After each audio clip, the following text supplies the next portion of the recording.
When we move through our everyday lives, we don't have to consciously decide that the material world is real and has an existence apart from ourselves. We know that it existed before we got here and will continue to exist after we've left the scene. We know that other people and animals act on motives independent from ourselves, and we act on motives independent from them. We have no direct control over them, and they have none on us. But our actions can have an impact on people and animals in the world, so we plan our actions with that knowledge. And we expect others to do the same. They realize that their actions are going to have an impact on us. So there you have a basic framework of reality in 5 sentences. Does it hold up against the volumes of philosophy and science that go to explain the world? Of course not. But it works fine for our purposes. I'm using it as a metaphysical framework for a fictional world, one that I have spun from my imagination and then is augmented by the people who are moving through that world. And who are those people? The player characters in my Homebrewed D&D campaign.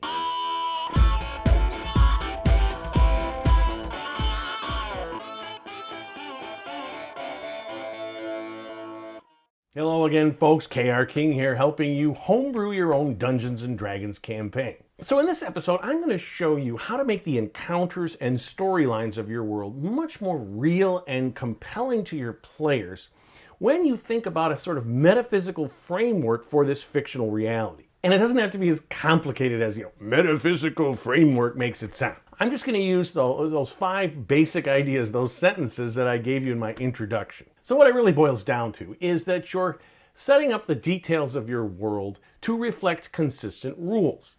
And then you're having the events and actions of your NPCs and creatures unfold in a way that conforms to those rules. So this is an RPG version of the old adage that says truth is stranger than fiction. If you have too many coincidences and bizarre twists of plot and whatnot in a fictional world, it loses its verisimilitude to the reader or viewer or whatever, unlike real life, which is just par for the course. You also have the unique process in a role-playing setting in which the player characters are both the protagonists and antagonists of your world. So I'm going to demonstrate how this framework works in terms of the actual play of D&D. And I'm going to use some sample encounters with my long-term adversary, Kurok the Anointed One, the Orc Chieftain, who's attacking Rodenburg, this village at the edge of the Barren Hills, to show you how the actions of Kurok, his minions, the people of Rodenburg, always reflect a consistent set of rules about the way we approach real life. All right, so rule number 1, my metaphysical framework, is that the players don't consciously create the world, the GM does. But it also stipulates that when the players move about in your fictional world,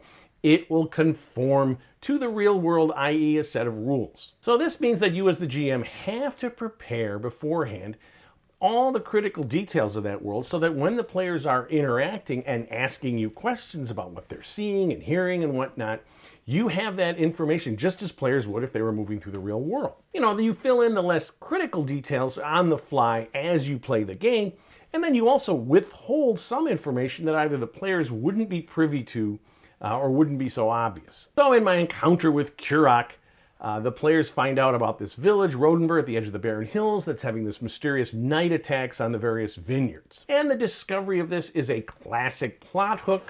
The players are at their hangout in their home city of Dramos, Zodi's Tavern. They meet this girl, Issa, who is telling Zodi about these attacks, and they decide to investigate. So when you introduce Issa, you have to have the details of Rodenburg that she would reasonably know. The various personages, their relationships and whatnot, and then what she would tell to relative strangers. And I talked about Issa, her mother Jaslyn, Cyrus in a series of videos earlier. What's important here is that you also have information that can only be discovered on the ground when the players visit Rodenburg. The actual layout of the vineyards or the town itself. They meet people that Issa has described, but they get their own reactions. They're going to ask them questions, see what they say. All right, rule number 2 may seem obvious, but it in fact is a major source of bad writing and bad D&D. And that rule basically says that the world existed before us before the characters in a story or film or before the players arrived on the scene, and the world will continue to exist after they are gone. These characters had a full life and they had interactions with each other that occurred on a continuing basis, like family members or old friends or whatnot, for a long period of time before we enter the scene. And NPCs and creatures or whatever continue to exist if the players move on from them. So in bad fiction, you have characters telling each other things that they would already know, clearly just for the viewer to find out, exposition. You have revelations that occur between characters when, in fact, based on their relationship and how long they've known each other, this revelation would have come a long time before. So unless the world that you've created in your Homebrewed campaign sprang into existence just as the player characters did, it's going to have a history. So you're going to have the common knowledge of player characters, the common knowledge of the world, and then the more specialized. So in the example of Rodenburg, I have a character in my online group. He's an Elven Ranger. He visited the village of Rodenburg when he was in his wandering period before he got hooked up with the other player characters. So I have to provide him the information of that, short visit that he made to Rodenburg in the past, because the other player characters, yeah, they may have heard of it casually, this little town out in the sticks, but they don't know anything about it. But in terms of the Orcan Wars of 50 years ago that were fought right around this territory, the player characters are going to know lots about it. It's one of the foundational stories of the continent of Melanoir. So I'm going to have to provide lots of information about the personages of the war and some of the, events that occurred, before, during, and after. So the third principle of my framework is that the player characters are aware that the NPCs and the creatures in their world have agency for their own actions. So that means that the NPCs and creatures and whatnot are going to act with reasonable agency, right? And the player characters, the player characters can do whatever they want. You don't want to railroad them. And you should have a clear idea of what is motivating the NPCs and creatures of your world so that it seems reasonable. So what I mean here is that it can be really interesting when NPCs or creatures or whatever act in unexpected ways. But it should always make sense after the fact. Think about an insane character, Heath Ledger's the Joker in The Dark Knight. He's presented as crazy, he does all these wild things, but when you're watching the film and you learn more about his history and whatnot, and you learn about, what's motivating him, it all makes sense in a crazy way. So for my example of Rodenburg and the night attacks, all the actions of Kurok and his minions, the various villagers and whatnot, should make sense in terms of, their history, what they want, what they're after. And I already talked in an earlier video about what's motivating Kurok and his followers to make these night attacks. They want to regain the lands lost in the Orcan Wars. They're trying to divide the villagers with these mysterious attacks.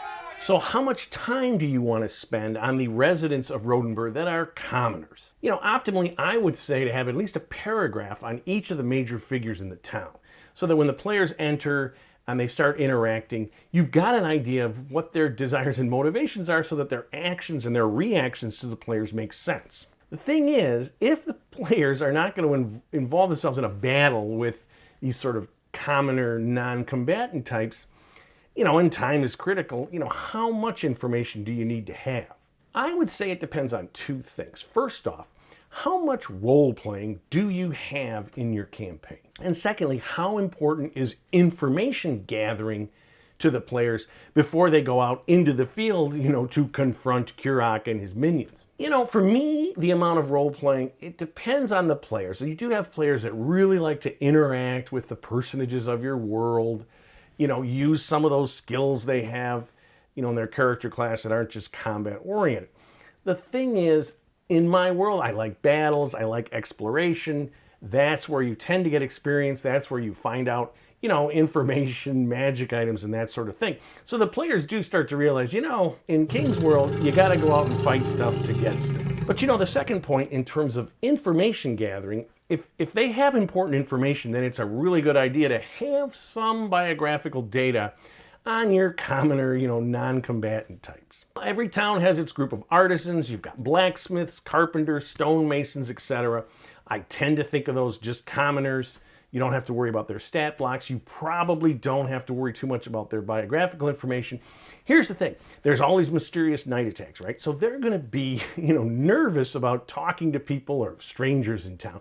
So that justifies them kind of being close-lipped. The other thing that you might have is the players interview a survivor of one of these night attacks. And you could add a twist there, let's say, Cyrus's illegitimate son or something like that, the bastard child. All right, so the fourth principle in my metaphysics of fiction that rule my world is that the player characters realize that their activities have an impact on the NPCs and creatures in the world, and they should plan for that impact. And we act on this knowledge in the real world all the time. If you make a threatening gesture towards someone or, a dog or something, you know that you might get a reaction. If you're friendly or you help people or you're friendly to a dog or something, you get a positive reaction. And again, with animals, it depends on the level of intelligence of the animal. And so in your world, you should have the same set of rules apply. And we see the influence of player characters on NPCs and whatnot with skills like intimidation or persuasion. Now, obviously, the influence that players are going to have with NPCs or monsters depends often on their power equivalents. They're not going to have much influence over, a mind flayer, ancient dragon, beholder, something like that. Although there might be a possibility that they can do things to fool this kind of creature or, make it not quite sure what's going on. What's always more interesting is when player characters are influencing through their actions, NPCs and creatures of similar levels. And this doesn't always just come from threats or, intimidation, whatever. It can be shared interests and whatnot. And so when you're going to have this kind of interaction where the player characters expect their actions to have some impact other than just let's fight and roll initiative, then you need to flesh out those NPCs, creatures, give them a place in your world and a little bit of history, away from just the stat blocks in the book. So when the player characters first run into Kurok's minions, one of their main objectives is not to reveal themselves as orcs attacking the town. So instead of, fighting them or whatever, these mysterious robed figures might run away, right? Why did they do that? Why are they not killing people? Why, what are their activities? There's something behind this. And the player characters now have revealed themselves. They've made an impact and the NPCs have reacted.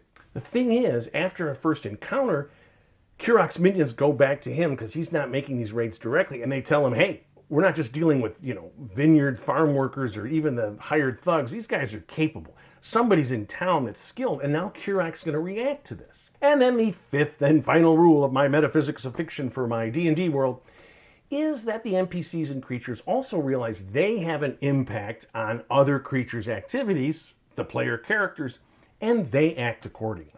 Creatures hide, they use stealth, the NPCs lie or, misrepresent themselves. They do all sorts of things knowing that their actions have an impact on the other creatures with independent agency in the world. They are living by the same set of metaphysical rules that the player characters are living by. And the more you make their actions consistent with that, the more real and interesting your world will seem. So for my example, Kurok realizes that if the settlers in Rodenburg realize, oh my God, there's a band of orcs back in the Barren Hills attacking our settlements, they're going to get the authorities and Dramos involved. It's a big deal. Whereas if they think that it's one of their own, Cyrus, attacking them, trying to drive them out of business, they're going to have a different reaction. As I said, if the players just come into town and start asking all sorts of questions about the night attacks, these people in Rodenburg, they're freaked out. They don't know who to trust. What are people up to? Has Cyrus hired these guys? Is he trying to get information on us? They may be very closed-mouthed. They may be very suspicious because they know that if they say the wrong thing to somebody, it can come back to hurt them. So as a GM, you always want to try to put yourself in the shoes of your NPCs and creatures and think about what they're thinking in terms of how are my activities going to impact the player characters or other creatures in the world, and try to make them act according to their interests. So that's how I use a metaphysical framework on a fictional world of D&D to try to make it as real as possible, when pitted against the inherently unreal world of, magic powers and monsters. So now I'm going to do my encounter thinking about those things, encounter maps and where the players are going to come in and whatnot, using those rules, keeping them in the forefront of what I'm thinking about. And I'm going to be doing this all the time when I'm creating different encounters and storylines in my world. So if you like what you've seen, please subscribe to my channel. I'm always looking for more subscribers.